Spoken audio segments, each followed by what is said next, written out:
What? Nanlaki ang mga matang bulalas ni Mildred pagkatapos ikwento ni Liza ang pag-uusap nila ni Mark. Sigurado ka ba sa sinasabi mong yan?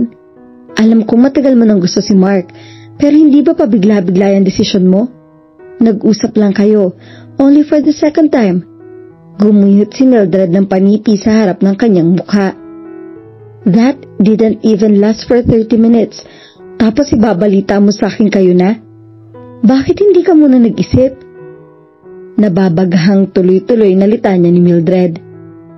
I know it was quite fast, pero kasi hindi maituloy ni Liza ang sasabihin dahil hindi alam kung paano ipapaliwanag kay Mildred ang lahat. Nang magkausap sila ni Mark ay nakalimutan na niya ang lahat.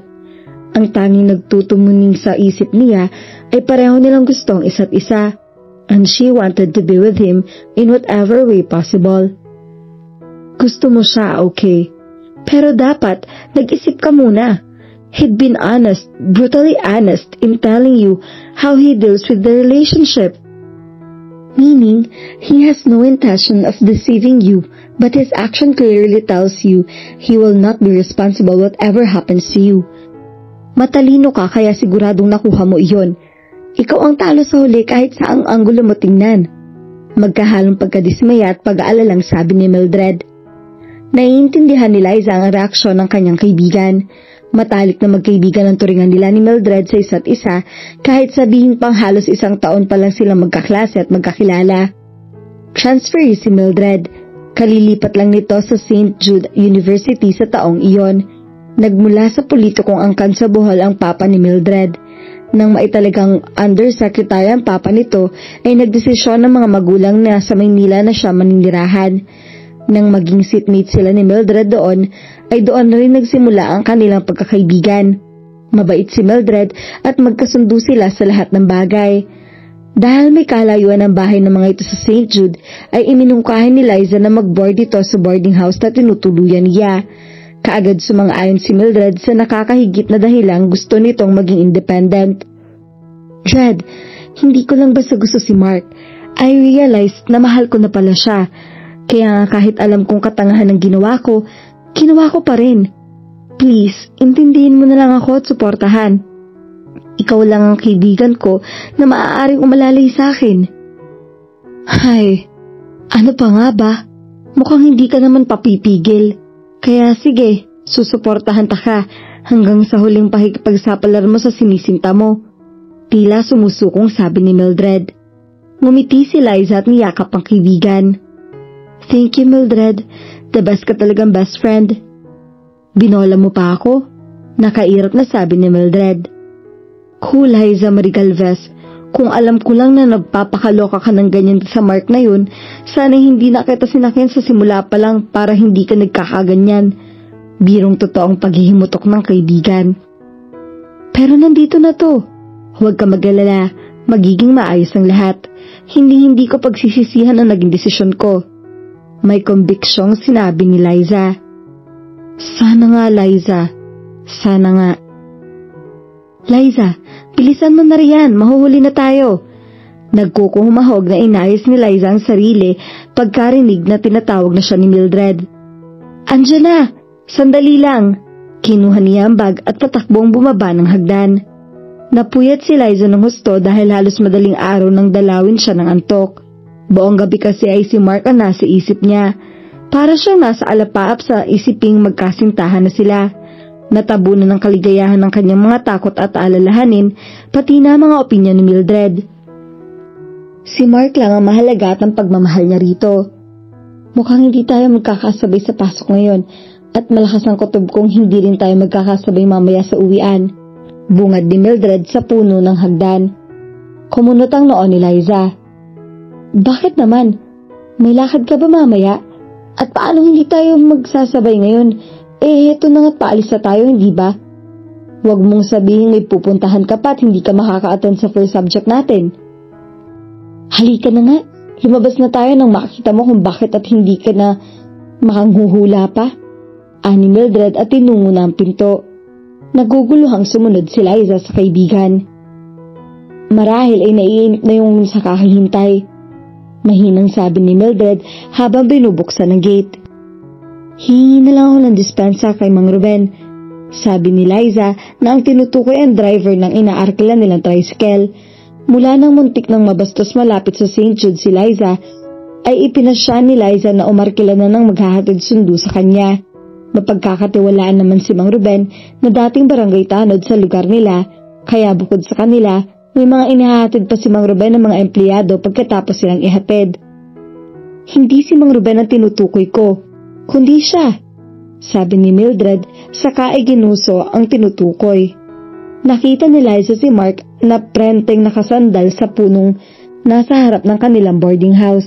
Sa tabi ng binata ay nakaparada ang motorbike nito. Tumuwid dito ng tayo nang makita sila at humakbang palapit sa kanila. Nagunahan ng pagpintig ng puso ni Liza. Palagi bang gano'n ang magiging pakiramdam niya tuwing nakikita ito at nagkakalapit sila ni Mark? Huwag naman sana, dahil baka magkasakit na siya sa puso. Haya na ang Prince Charming mo, ihahatid ka yata. Mauna na ako sa'yo, kita na lang tayo sa classroom. Bulong ni Mildred kay Liza. Akamang tatalikod na ang kaibigan, ngunit mabilis niya itong hinawakan sa braso. Sandali lang, ipapakilala kita ng maayos sa kanya. Anya. Sinanya ni Mildred si Mang Ruben na maghintay sandali. Pagkatapos magbatian ay ipinakilala ni Liza sina Mildred at Marco sa isa't isa. Pagkatapos ay nagpaalam na ang kanyang kaibigan. Tinanghali yata kayo ngayon, puna ni Mark na tonong tila kabisado na ang oras ng pagpasok nila ni Mildred. Sorry, napaghintay kita ng matagal. Napuyat kasi ako kagabi, kaya tinanghali ako ng gising. Nadamay sila dahil nintay pa niya ako, paliwanag ni Liza. Tila napuyat din si Mark, halata yun sa eyebags nito. Magtatanong pa sana siya nang isuot ng binata sa ulo niya ang helmet. Okay lang sa akin na maghintay. Basta ikaw ang hihintayin, nakangiting sabi ni Mark. Bakit ba nagpapakapuyat ka? Tanong ng binata habang isinusuot ang sariling helmet. Naumid ang dila ni Liza sa tanong ni Mark. Lalabas na patay siya rito kapag sinabi niya ang totoo. Pero hindi nga ba?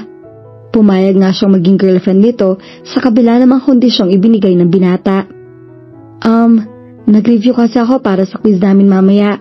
Pagsisinungaling niya. Sumakay na si Mark sa motorbike. Dapat pala hindi na ako nagtanong. Tila disappointed na sabi ng binata bago in-start ang bike. Nagtatanong ang mga matang tumingin siya rito. Akala ko napuyat ka dahil sa kakaisip sa akin. Katulad ko, I was overwhelmed by the feeling that finally you are mine and that kept me awake the whole night. An O formed on her lips but she didn't utter the word.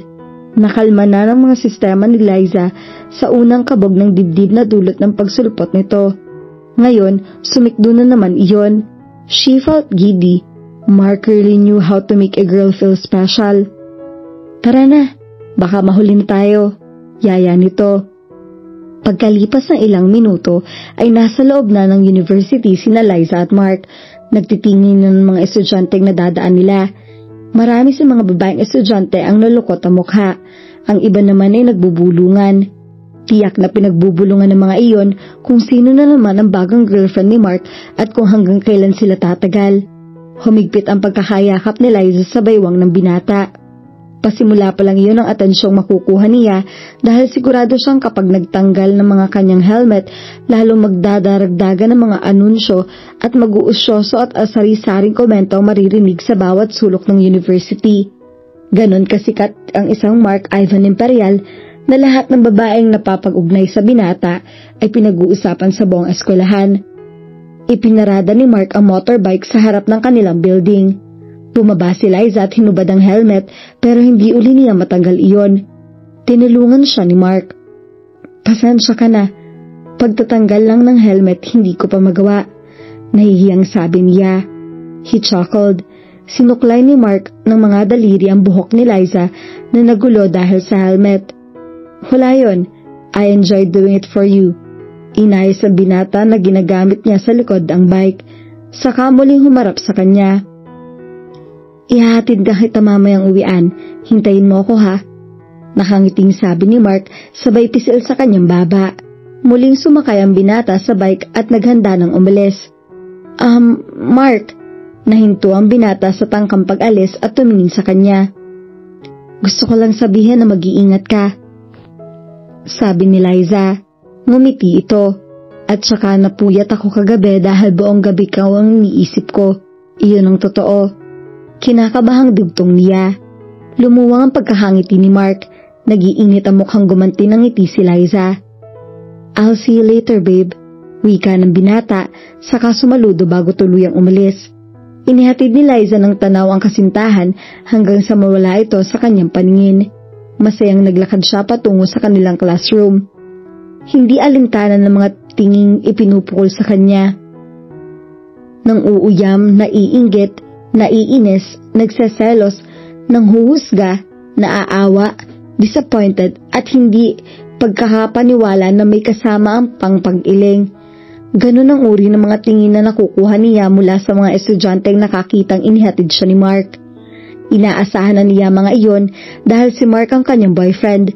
Samantalang siya, bagaman sinabi ng lahat na maganda at matalino, ay mahiyain at naive.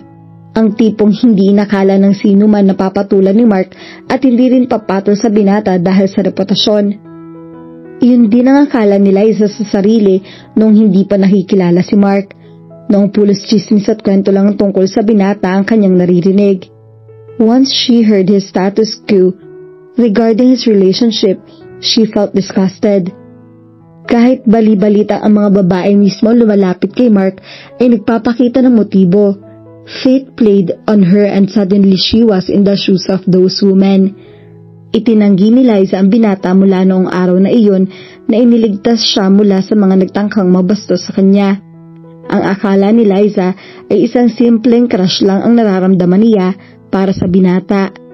Inasam niyang makita uli ito pero imposible dahil malayo ang building nila sa building ng mga ito. Ilang beses na nakita ni Liza ang pagpapalabas nito sa university na may kaangkas na babae. Hindi niya nakikita mukha ng babae dahil parehong nakasuot ng helmet ang mga to. Pero kilala ni Liza ang bite ni Mark. Nakaramdam siya ng panibugho. Lalo na't balita noon na ang resigning at training Miss St. Jude ang kasintahan ni Mark at siyang kaangkas nito palagi. Ang extra na helmet ng binata ay nakalaan talaga para sa nagiging girlfriend nito. Magmula noon ay tinanggap ni Liza na hindi siya ang tipong magugustuhan ni Mark. Isa pa, hindi niya kaya ang tila larong pakikipagrelasyon na ginagawa nito. Hindi siya pinalaki ng mga magulang na liberated.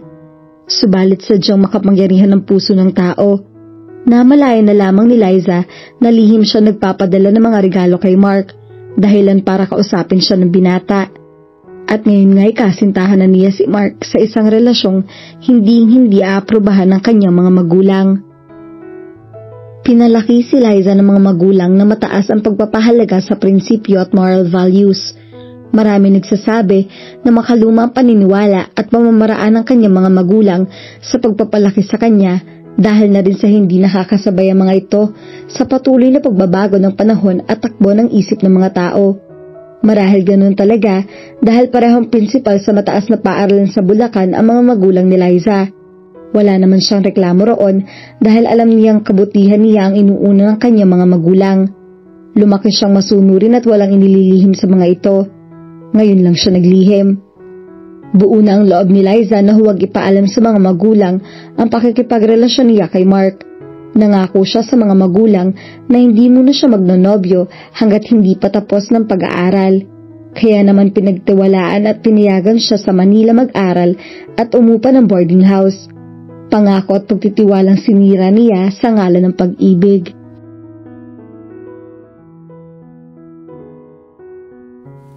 At dito na po nagtatapos ang ating kwento. Sabay-sabay po nating abangan ang susunod na kabanata.